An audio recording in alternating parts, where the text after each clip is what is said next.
It's Wellness Wednesdays. It's Wellness Wednesdays. And today we are talking codependency. And this comes out of very Canadian, outrage. This comes out of the discussion last week about the need to be needed. This is the end result of why you really gotta watch the need to be needed. It's good to want to be wanted, but needing to be needed makes you vulnerable to codependency.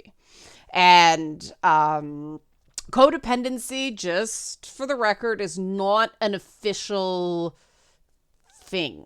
It's a colloquialism tied to the language of addiction. The idea of codependency started with the families of addicts. So the addict was dependent on the substance, but then the members of the addict's family were codependent with the enabling behavior and the various unhealthy relationship dynamics that contribute to and fuel the addiction. But since that name, codependency has, they've seen that it doesn't just occur there. It occurs in a lot of unhealthy relationships. And at the core of codependency is that needing a person instead of wanting a person. So if you like this sort of content, help support this channel. Become a monthly patron, patreon.com/LeannaK, or buy a one-time Leanna Care session for someone who can use it but can't afford it, coffee.com/LeannaK. Okay, so with that in mind, the idea of need and dependency, it gets complex. The reason it is better to want to be wanted than need to be needed is ultimately need has a risk of decaying into resentment, whereas wanting someone around is different. That can last, right? It's that whole thing. You don't want to be the person who's seen as indispensable at work, because then you're basically like the computer or the furniture. Yeah, you always need to be there, but this weird resentment for the person who is essential forms. And the workplace becomes toxic, and a lot of people give the job advice, be indispensable at work.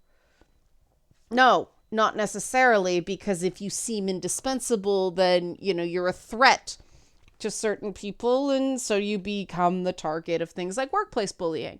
There's always this decay when it's a need, when you need someone around instead of want someone around. And that's connected to the whole individuation development with a human being. When we are children, we do need our parents. We are not self-sufficient. Ideally, if brain development goes the way it's supposed to, then people become independent of their parents. They don't need their parents anymore. They want their parents in their lives because they love them, but they're not dependent on them anymore. Need speaks to being dependent. You need them. You don't want them, right? And this is really important with things like disability advocacy, dealing with people with mental and physical challenges, that you don't want them to need you. You want them to ask for help when they want it, but ideally they are allowed to live independently because that provides them with the most dignity. But a lot of people, and this is really common, I'm going to say something potentially loaded here. I'm going to do something that may piss some people off, but a lot of parents of special needs children, including children on, neurodivergent spectrums, get this, I am needed. And when you're doing any sort of disability advocacy work, oh my God, those are the parents you do not want around.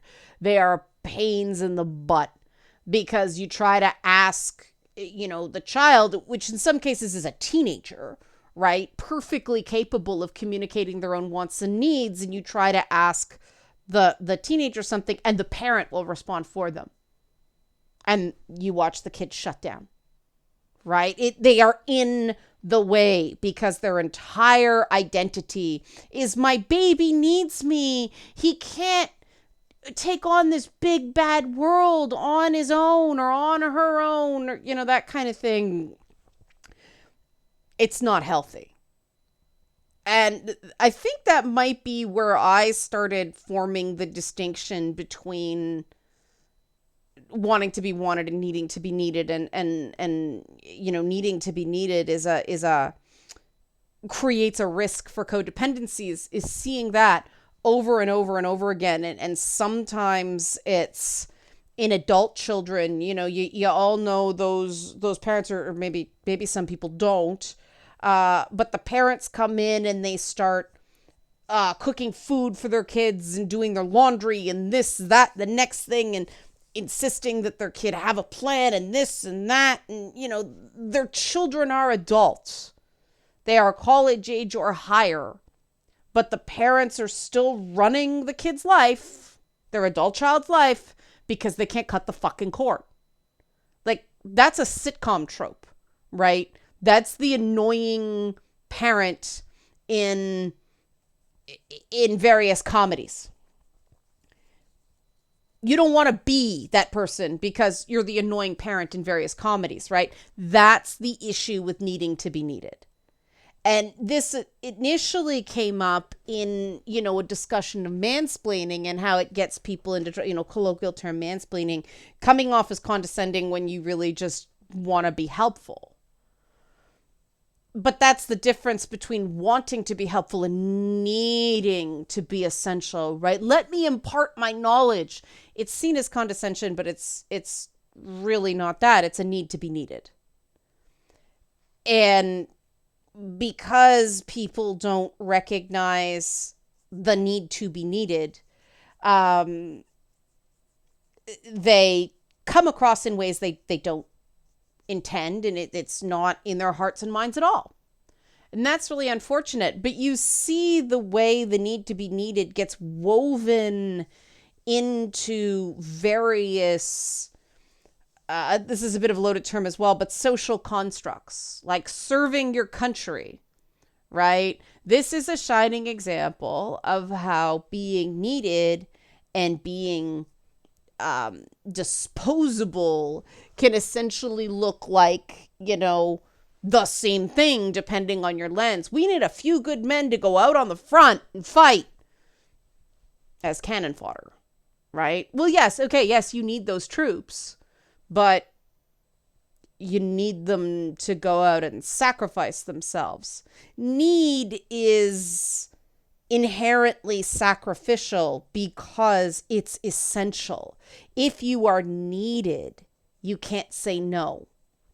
And that's where the codependency comes into it. Now, there actually is a psychological disorder that this is the official term for what some people refer to as codependency. It's called dependent personality disorder. Someone who displays needy, passive, and clingy behavior and has a fear of separation. Common characteristics include an inability to make decisions, even everyday decisions like what to wear, without the advice and reassurance of others. Another term for that is learned helplessness. But that's what happens when someone becomes convinced they need another person. They lose their independence. They become less self-sufficient, and then a cycle of resentment forms. The person who is now needed feels restrained, feels limited in their behaviors. So there's certain things they can't do, they withdraw from the world because, they have to be there for the dependent person just in case something happens, right? And then they get so conditioned to being needed that they don't know what to do with themselves without that duty. On the other side, the person who is dependent starts resenting the caregiver, the needed one, and starts doing a lot of, nasty, passive aggressive, low key or not so low key abusive stuff because they resent needing the other person. And a lot of relationships break down between people who love each other because they go in thinking needing to be needed is a relationship goal, that's an indication of a healthy relationship. It's not, for the reason I outline. Wanting to be wanted is the ideal relationship goal, because then it's two people who are equals in a relationship of equals who appreciate each other and enjoy the time they spend together instead of resenting it. Do you see the difference?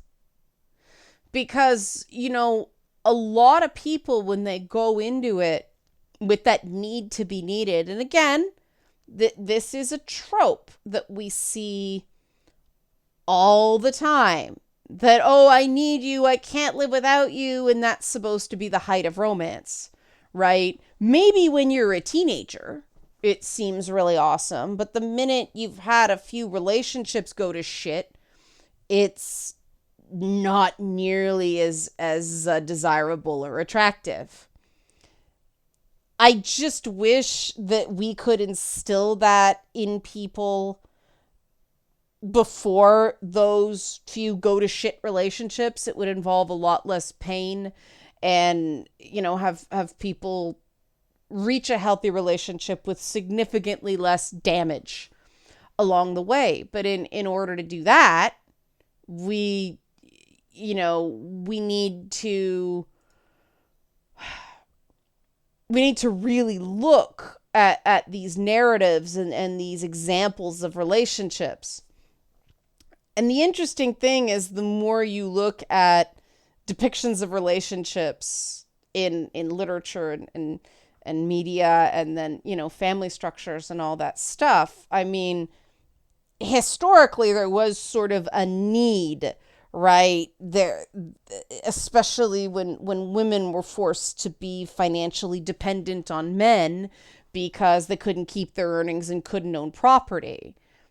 That wasn't a relationship of equals. There was no way it could be a relationship of equals. People aren't an equal if,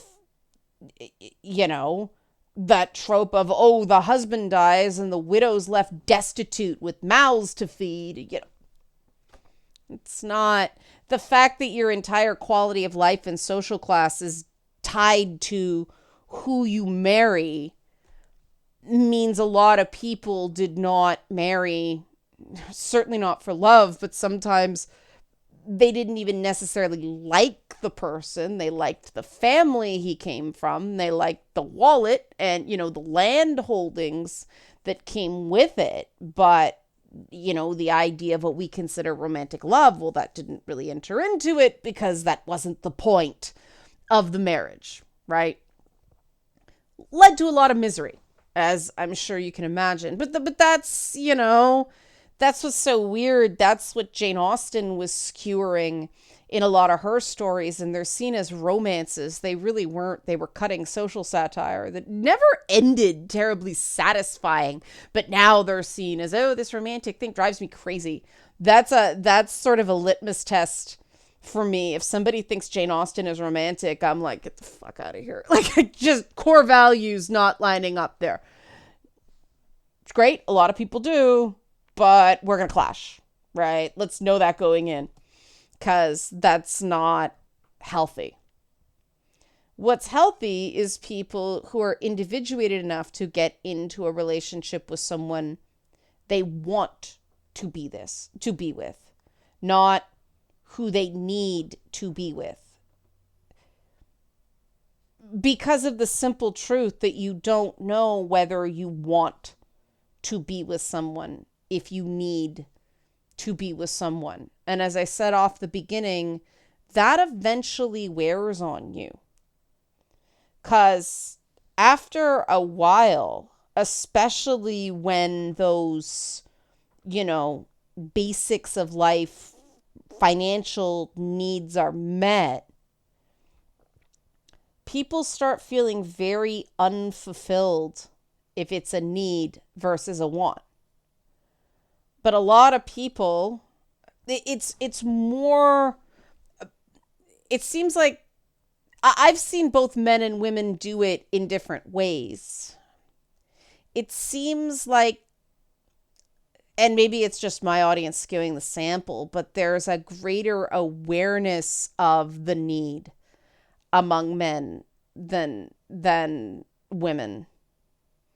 Or maybe it's just the men in my circles are willing to argue it more than women. Maybe the women are very quietly going, yeah, I wish I wasn't needed. And I wish people could just handle their damn selves for a while. Maybe, I don't know. Like I said, this is not a hill I'm willing to die on. But both kind of archetype sets have this need to be needed in their own way, right? The parent who can't let go, the person who wants to provide for their family, right? That's a noble goal as long as you can make it that the people, you're being a caregiver for, or the people you're providing for, can tell you that they need space, can tell you to back off. What tends to happen when people feel a need to be needed is they need more and more and more validation that they are needed to get the same sense of security or sense of fulfillment, sense of purpose in the world. And so the vice in the codependency gets tighter and tighter and tighter and squeezes and squeezes and squeezes until finally one or both parties can't take it anymore. And people realize in retrospect that they have engaged in pretty abusive behaviors because they got so wrapped up in the thing of, well, if they need me, they won't leave, right? If I'm needed, I won't be abandoned. It becomes this thing where people push the relationship to the breaking point because they're so desperate to stop that from happening. And that's what happens when you need to be needed. There's just no way around it, because when you need to be needed, you miss the signs that it's better to be wanted than needed here. Those, if you think about it in terms of those moments that a good parent trusts their, growing teenager a little bit more and a little bit more, a little bit more. They allow and encourage that healthy separation gradually. So when they go out into the world, that young adult is prepared for the world because they've individuated. A parent who can't let go holds the kid too tight and not only produces a young adult who doesn't know how to do things like preparing basic meals, laundry, cleaning, anything like that. The stuff that if you're living on your own is kind of important that you know how to do. But also the kid probably resents you, even as, they go home on weekends or during breaks and acts like, outwardly a little asshole, expecting you to wait on them hand and foot because that's the relationship, right? It suddenly becomes transactional. Well, you'll give me this stuff. I resent you. but you'll cook food and wash my clothes and all right. It's amazing how many adults I have been aware of treating their parents that way. And I couldn't figure out why the parents would submit to it until I realized that parent of that adult child needs to be needed. So they don't set boundaries. They don't teach their kid a sense of healthy separation. It's just a resentful codependency. So hopefully that helps. Hopefully that gives people a little insight about why I hold the position I do that I talked about before. There was a request to talk about this more, because codependency leads to a lot of misery. And, codependency is a marker in certain psychological conditions, so on and so forth. But plenty of people end up in codependencies with the low self-esteem, depression, anxiety, and that sort of dead feeling that comes with it, that low sense of self-worth that comes with it, without having, any pre-existing mental health issue. It's social conditioning, right? If you have trouble saying no, if you don't have healthy boundaries as an adult, if you can't tell people how you honestly feel because whatever reason, that potentially comes out of a need to be needed. So watch those things, right? If you deny your feelings or think, oh, it doesn't matter, or what can I do about it, that can come out of a need to be needed. All these unhealthy behaviors can come out of that need to be needed, instead of having that core self, that core stable identity that allows us to want to be wanted without needing to be needed.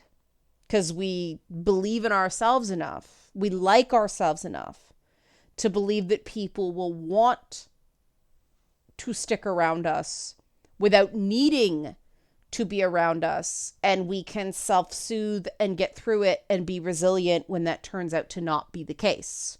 All right? Hopefully this is helpful. You know what's coming. Help support this channel. Become a monthly patron, patreon.com/LeannaK, or buy a one-time Leanna Care session for someone who can use it who can't afford it, coffee.com/LeannaK. Thanks for watching, and be well. Don't forget, it's not therapy tomorrow at 7 p.m. Link in the description box below.